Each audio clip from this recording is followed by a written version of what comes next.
Hello friends, welcome to my YouTube channel. जैसा कि आप लोगों को पता है कि सीटेट का नोटिफिकेशन आउट हो चुका है। हो सकता है कि दिसंबर माह से सीटेट के एप्लीकेशन फॉर्म भरना स्टार्ट हो जाए, इसलिए बेहतर होगा कि आप अभी से प्रिपरेशन अपनी स्टार्ट कर दें। कई बच्चों के मन में ऐसा भय रहता है कि सीटेट का जो पेपर रहता है वो काफ़ी टफ होता है, उसके जो क्वेश्चंस होते हैं काफ़ी लेंदी होते हैं, जिनको समझने और पढ़ने में टाइम लगता है, इसलिए ज़्यादा क्वेश्चन को सॉल्व नहीं कर पाते। लेकिन ऐसी बिल्कुल बात नहीं है। यदि आप पहले से प्रिपरेशन करेंगे, प्रैक्टिस सेट सॉल्व करेंगे, सिलेबस के अकॉर्डिंग जो दिया हुआ है उसको तैयार करेंगे, तो बिल्कुल ईजिली आप सीटेट एग्जाम को क्वालिफाई कर सकते हैं। इसके लिए पहले आपको कुछ रणनीति बनानी पड़ेगी, उसको फॉलो करना पड़ेगा, जिससे आप कम दिनों में ही सीटेट एग्जाम की अच्छी तैयारी कर सकते हैं। यदि आप अभी से अपना सीटेट एग्ज़ाम का प्रिपरेशन स्टार्ट करना चाहते हैं, तो इसमें 5 सब्जेक्ट होते हैं जो अलग अलग सेक्शन से पूछे जाते हैं, और जो हर सेक्शन होता है वो 30 मार्क्स का होता है। इसके लिए आप क्या कीजिए कि अभी से अपनी तैयारी शुरू कर दीजिए, और इसमें जो सबसे ज़्यादा जो टाइम टेकिंग आपका लेता है सिलेबस को कंप्लीट होने में, वो आपका CDP है।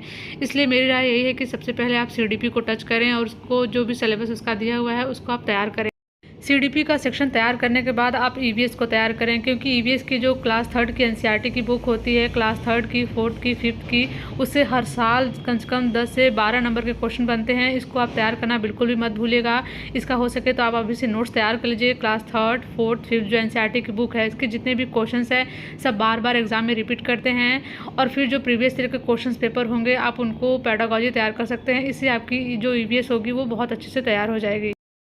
यदि हम मैथ्स की बात करें तो ये भी 30 मार्क्स का पूछा जाता है, जिसमें से 15 नंबर पेडागोजी से पूछा जाता है और 15 नंबर के क्वेश्चंस आते हैं। पेडागोजी को आप प्रैक्टिस सेट के थ्रू अच्छा कर सकते हैं। यदि आप ज़्यादा से ज़्यादा प्रैक्टिस सेट सॉल्व करेंगे तो आपकी पेडागोजी उतनी ही बेहतर होगी, चाहे वो इंग्लिश हो, चाहे हिंदी हो, चाहे कोई भी सब्जेक्ट हो। यदि आपको पेडागोजी को सही करना है तो आप उसके लिए ज़्यादा से ज़्यादा प्रैक्टिस सेट सॉल्व कीजिए, वो उसी से सही होगा। बाकी जो आपके कंटेंट हैं उनको आप कैसे सही कर सकते हैं, उनको आप पहले जो सिलेबस में दिया हुआ है उस कंटेंट को अच्छे से तैयार कीजिए, रिविजन कीजिए, लर्न कीजिए, उससे आपका वो अच्छा होगा। जैसे मैथ्स की बात कर रहे हैं हम लोग, तो मैथ्स को आप सब सब्जेक्ट तैयार करते करते साइड में आप उसको 1 घंटा निकालिए। जो भी आपका जैसे मान लीजिए फेस वैल्यू है, प्लेस वैल्यू है, जो एक एक पॉइंट दिया हुआ है उसको आप डेली का डेली आप तैयार कीजिए। इससे आपका मैथ्स भी तैयार होता रहेगा।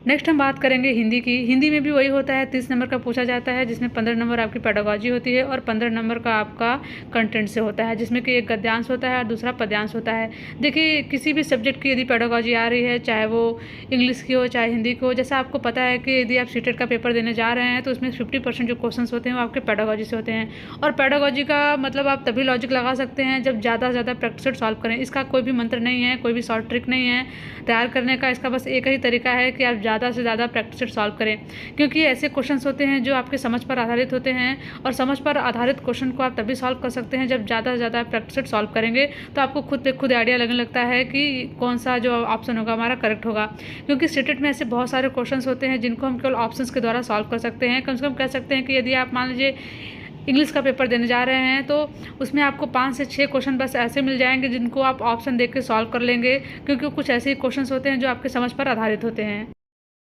यदि हम इंग्लिश की बात करें तो इसमें भी 15 नंबर पेडागोजी से पूछा जाता है और 15 नंबर आपके कंटेंट से पूछा जाता है। यदि हम पेडागोजी की बात करें तो CDP को छोड़ के बाकी जो सब्जेक्ट की पेडागोजी है वो बहुत ही कम होती है। बहुत ही कम समय में आप अपना अच्छा सा नोट्स तैयार करके उसको ईजिली तैयार कर सकते हैं, क्योंकि इंग्लिश, हिंदी, मैथ्स की जो पेडागोजी होती है वो बहुत ही कम होती है। वो बहुत कम पेजों में आपकी पूरी पेडागोजी तैयार हो जाती है। बाकी जो क्वेश्चन आते हैं वो आपके समझ पर आधारित होते हैं, जिनको आप प्रैक्टिस सेट के थ्रू सॉल्व कर सकते हैं। बाकी आपको 2 जो सब्जेक्ट है उनको आपको काफ़ी सिलेबस के अकॉर्डिंग कंटेंट तैयार करने होंगे।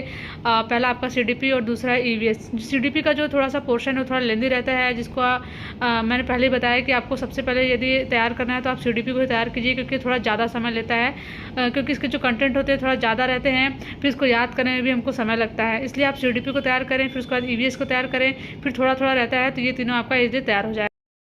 तो ये कुछ ट्रिक्स थे सीटेट एग्जाम को क्वालिफाई करने के। यदि आपको अच्छा लगा तो प्लीज़ चैनल को लाइक एंड सब्सक्राइब कीजिएगा। Thank you for watching this video.